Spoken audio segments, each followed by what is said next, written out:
Trigwen Media, burudani kwa wote. Na ningependa kushukuru kwa viongozi wote ambao wamepewa mwaliko na wakaja hapa kushuhudia mtanange wote wa Pesa Cup namba 2. Kwa hiyo shukrani sana.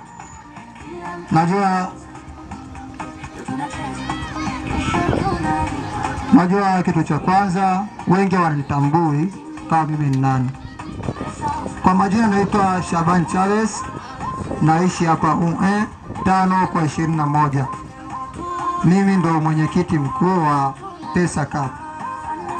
Kwa hiyo najua nitamkaribisha mwenyekiti wa Baraka Mosa, kwa maana yeye ndo mwenye uwanja wake. Ana maneno ya kuzungumza kuhusiana na ligi hii. Kwa hiyo karibu mwenyekiti.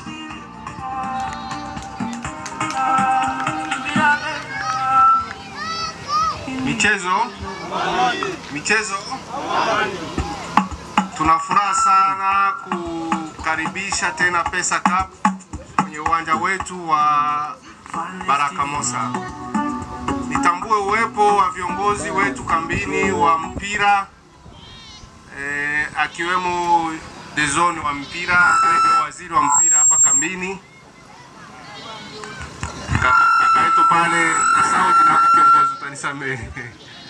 Na wakiwepo pia viongozi wa shirikisho la mpira hapa kambini ambao ni wa friend. Baadhi yao wamefika, nafikiri wengine watakuja baadaye. Tunatoa shukrani kwa Bwana Pesa kwa kumbukumbu bado anazo za kukumbuka alikotoka, na wengine wote ambao walitoka hapa kwetu popote walipo waishi wakiwa wanakumbuka walitoka wapi na waliacha wanani. Kwenda nchi ya tatu, ndugu zangu, ni fursa ya kusaidia wengine waliobaki, na huyu Bwana Pesa anaonesha mfano mzuri, anaonesha mfano wa kuiga, na wengine wote waige kwa hii. Naomba tumpongeze kwa hilo. Pesa oye! Pesa Cup oye! Asanteni sana. Nimesimama hapa kwa niaba ya mwenyekiti wa shirikisho Mheshimiwa Abemael Kinwa. Alitakiwa awepo hapa lakini amepata uzura kidogo, ndio maana hajafika. Kwa hiyo cha kwanza tunapongeza sana viongozi wa Pesa Cup awamu ya pili kwa jitihada zao ambazo wanaendelea kuzifanya kwa kukuza vipaji vya vijana. Lakini tuna mambo matatu ambayo tunataka tusisitize. Mpira wa miguu unaendeshwa na kanuni, sio hisia. Kwa hiyo tunaomba sana wachezaji, viongozi na mashabiki tuwe tunakubaliana na maamuzi ya waamuzi, cha kwanza. Lakini cha pili, tujaribu kulinda usalama wa wachezaji, mashabiki na viongozi mbalimbali wanaokuja kuangalia mipira yetu. Hatutaki swala la vurugu kwenye viwanja. Na la mwisho, tuombe kwa wanaosimamia pia tuzingatie sheria ambazo tumejiwekea sisi wenyewe. Tusiwe sababu ya kukwepa sheria zile ambazo tumeziwekea sisi wenyewe. Pale ambapo tutakuwa tumeenda kinyume na sheria, ndio utakuwa ni mwanzo wa fujo. Kwa hiyo tuombe kwa viongozi na marefare kusimamia vizuri sheria 17 za mpira uwanjani, ili kesho kutwa tuendelee kukuza vipaji vyetu vya mpira hapa kambini. Baada ya kusema hayo, na chukua fursa ya kushukuru. Asante. Ndio michezo. Kwa hiyo msituchoke ndugu yangu. Najua kumebaki mwakilishi mmoja aongee ili aingie ndani kwenye uwanja, aruhusu mpira uanze. Kwa hiyo nitamkaribisha kiongozi wa michezo kambini ya Rugusu akaribie ili apate kuongea neno moja kuhusiana na mtanange huu. Karibu kiongozi.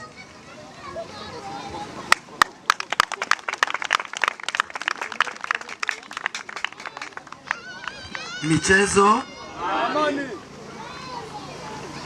Kuna uwezekano mkubwa wa kutokufahamika. Kwa majina naitwa Serge Songolo, ni mwenyekiti msaidizi zone ya pili, lakini ni kiongozi ambaye kwa ngazi ya jamii mimi ndo nasimamia michezo kambini. Ni mwanamemba pia wa bodi kuu ya michezo kambini. Kwanza nianze na taarifa za bodi. Nilipokuwa hapa nimepata simu kutoka bodi kwa mwenyekiti wa bodi, nikampa taarifa hii, akaniambia mbona nilikuwa sijui? Ndio nimekuambia sasa. Amepongeza jitihada za anayehamasisha vijana kwa ajili ya swala nzima la michezo, lakini la pili amehitaji amani, mshikamano, ushirikiano na nidhamu. Ndio vitu vinne ambavyo amevizungumza: amani, mshikamano, ushirikiano na nidhamu. Nidhamu huanza na mtu mwenyewe, lakini pia na viongozi. Itakuwa hatari sana mchezaji anakatazwa na nahodha wake wa timu anakaidi, tutakushangaa sana. Niwatakie mchezo mzuri. Ni awamu ya pili Ni awamu ya pili. Awamu ya kwanza nilikuja hapa kwa ajili ya kutoa kombe, na awamu ya pili nimekuja kama kuzindua.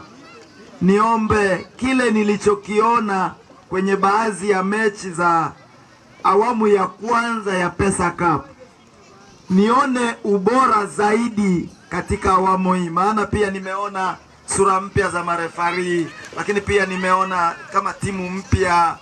Kwa hiyo niwaombe kile mlichoambiwa shikeni na kitendeeni kazi.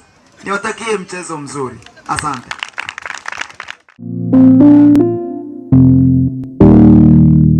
Eagle Media, burudani kwa wote.